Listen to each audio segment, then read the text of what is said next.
Hey guys, Chris from Drift Outfitters here, and today I want to talk to you a little bit about different kinds of rabbit strips. Now there are lots of different kinds of strips that you'll see out there. The two main ones that I want to focus on today are crosscut and zonker strips. Those are the two most common types that you'll see. And the reason I want to focus on those is that they have the two most specific sort of tasks within tying. So the first, probably the most common that you'll see, is a zonker strip. And this is just a straight cut of fur. It's about 1/8 of an inch wide. Usually you can get micro and magnum versions of these two, which are just thinner and wider cut strips of that same hide.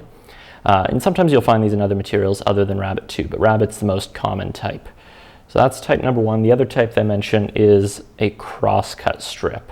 And crosscut strips are the same kind of thing, about as wide a strip of hide, but instead of being cut with, in line parallel to the fur, it's actually cut perpendicular to the grain of the fur. So the fur actually sort of slopes off the side like so. And that's important because it's really going to change the profile of how it gets tied in and how it gets used in the fly. So to kind of show you a quick example here, if we just take a standard sort of streamer hook, just get some thread on there.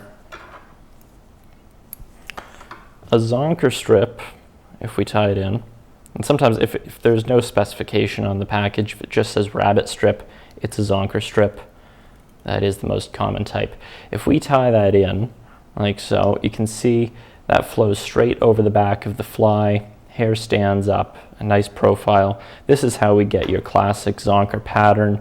This is the type of material you want to use to tie the tail of a fly, and again is probably the most commonly used type of material. The other type, crosscut, if we tie that in, and you'll notice I always tie this in on the sort of upstream side of the hide, so the fur kind of wants to slope back slightly, usually from one end, just to make things easier to tie in and to get that nice flow to the fly. You want to tie it in just on that end of the strip and work from there. Actually, I'll tie this in a little further back if I bring my thread back a little, just to show you how you use this. We tie that in the same way. The above profile, you can see you'd have all the fur sort of coming off of one side. It's kind of a strange look. But when we use this strip properly, what we're supposed to do is actually hackle it. And you'll see, because the hide runs perpendicular to, or the strip perpendicular to the hair, as you start to wrap it, all that fur actually lays back.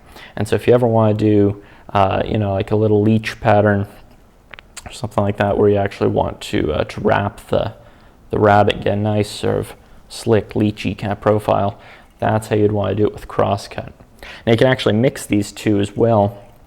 I'll show you quickly how to do that, and a lot of zonker patterns are based on the combination of these two materials, where you would start off not with crosscut, but rather our zonker that we looked at before, and I'll cut this down just a little. When you're cutting these, very tricky and really critical, but you just want to sneak your tips of your scissors underneath the fur itself, and so you're not catching much fur at all, if any. You're just trying to cut the hide and leave everything else intact. So just try and be really careful and cognizant, try and sneak your scissor tips under there.